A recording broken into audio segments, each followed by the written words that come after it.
If you stand outside the walls of Tecoluca, about 46 miles from San Salvador, the first thing you notice is what you don't hear. There is no shouting, no yard fights, no riots, just a distinct industrial silence. Inside, there are 40,000 men. They are shaved, bald, they are stripped to white shorts, and they are packed into cells with a density that architects usually reserve for livestock, not human beings. This is the CECOT, the Terrorism Confinement Center. Depending on who you ask, this building is either a miracle or a crime scene. In less than 3 years, this concrete box helped turn the murder capital of the world into the safest country in the Western Hemisphere. But the question nobody wants to answer is, what happens when you trade freedom for safety and then you lose the key? To understand the CECOT, you have to stop thinking of it as a prison. Think of it as a warehouse. It spans 410 acres. It is surrounded by 2 electrified fences carrying 15,000 volts and reinforced concrete walls that are 11 meters high. But the real engineering marvel isn't keeping people in, it's keeping the world out. There are no recreation yards here, no workshops, no classrooms. The prison is divided into 8 modules. Inside each module are 32 cells, and inside each cell, well, the math gets terrifying. Authorities claim a capacity of 40,000 inmates. If you crunch the numbers based on the floor plan, that leaves about 0.6 square meters of space per person. That is roughly the size of a standard kitchen refrigerator to live in, sleep in, and exist in, potentially for decades. There are no mattresses. You sleep on sheet metal. There is no sunlight. Artificial lights hum 24 hours a day, destroying the circadian rhythm. There are 2 sinks and 2 toilets for every 100 men. This design serves a specific psychological purpose. In previous Salvadoran prisons, gangs ran the show. They had phones, drugs, even PlayStations. They ran their criminal empires from inside the jail. CECOT was built to be a Faraday cage. No signal in, no signal out. It is an information black hole. But to understand why this building exists, we have to travel 2,300 miles north to Los Angeles.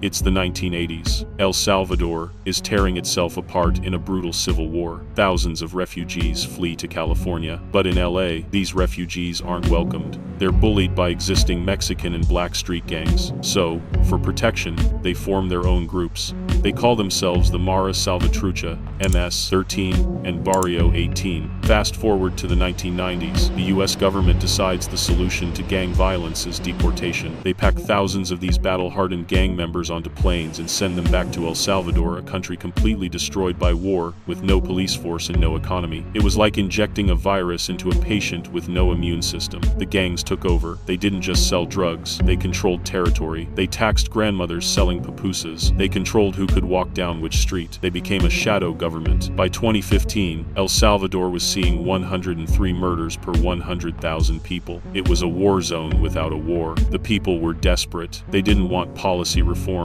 They wanted it to stop, and that desperation created the perfect vacuum for a strong man.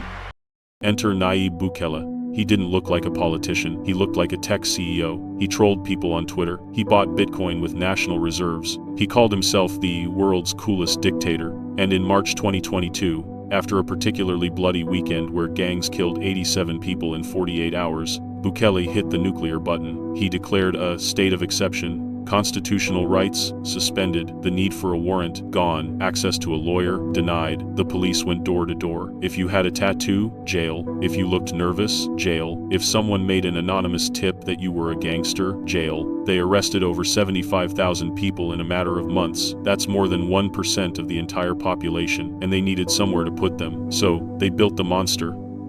Here is the uncomfortable truth that Western observers hate to admit. It worked. Homicides dropped by 98%.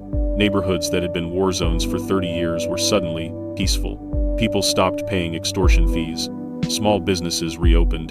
Bukele's approval rating shot up to 90%. But there is a cost. Human rights groups estimate that thousands of the people inside CECOT are innocent. Farmers, taxi drivers, teenagers who just lived in the wrong neighborhood. Once you go into CECOT, there is no trial. There is no judge. You are simply deleted. And the story gets darker. We have all seen those unforgettable images of migrants arriving at an airport tarmac in El Salvador back in March under the cover of night. These migrants deported by the Trump administration, bound for a notorious prison described as hell on earth, El Salvador's CECOT prison. Now, Now, an American photojournalist. In 2025, reports surfaced that this Bukele model was becoming an export. We started seeing agreements where other nations, including the US, began looking at CECOT not just as a Salvadoran prison, but as a holding pen for the region's undesirables. It raises a terrifying question: is CECOT a prison, or is it a storage facility for people the world has decided to give up on? While the government provides the walls, they barely provide the basics. Families of inmates, often the poorest people in the country, are required to purchase care packages for their imprisoned relatives. Toilet paper, soap, food, even clothes. It costs a family about $170 a month to keep one inmate alive. In a country where the minimum wage is barely $365, this is financial ruin. The gangs stopped extorting the people. Now, in a twisted irony, the prison system is doing it instead. And who exactly is inside? The government says they are all terrorists, but the data tells a different story. Under the state of exception, the standard of evidence was lowered to almost zero. Did you look nervous when the police walked by? Arrested. Did you have an old tattoo from 20 years ago? Arrested. Did a neighbor who owes you money call in an anonymous tip saying you're a gangster? Arrested. Inside CECOT, there are no visits, no phone calls. If your son dies inside, you don't get a body, you get a notification. For the mothers waiting outside, CECOT isn't a building, it's a tomb where the living are buried. But the most dangerous thing about CECOT isn't what's happening inside, it's what's happening outside. This prison has become El Salvador's #1 export. In 2024 and 2025, we saw politicians across Latin America and even in the United States looking at the Bukele model with envy. Ecuador built their own mega prison. Honduras suspended constitutional rights. We are seeing a global shift. For decades, the democratic ideal was, it is better that 10 guilty men go free than one innocent man suffer. The Bukele model flips that logic. It is better that 100 innocent men suffer than one gangster remains free. And this leads us to the final, terrifying variable: time. You can keep 40,000 men in a concrete box for 1 year, maybe 5, but what happens in 10 years? Inside those cells, the gang leadership structure hasn't been destroyed, it has been concentrated. We have created a pressure cooker. These men have nothing to do but hate. They are being hardened, radicalized, and unified by shared suffering. El Salvador traded its freedom for safety. It is a transaction that feels good right now. The streets are quiet, the tourists are back, the surf is good. But in the silence of that prison, something is festering. Bukele has shown the world that democracy is fragile, and that people will gladly applaud a dictator if he promises to kill the monsters under the bed. The question isn't whether the Bukele model works. The question is, what happens when the monsters are gone, but the cage is still there, and who gets put in it next?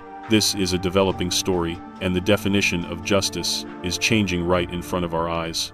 Let me know your thoughts in the comments. Be sure to subscribe, and I'll see you in the next one.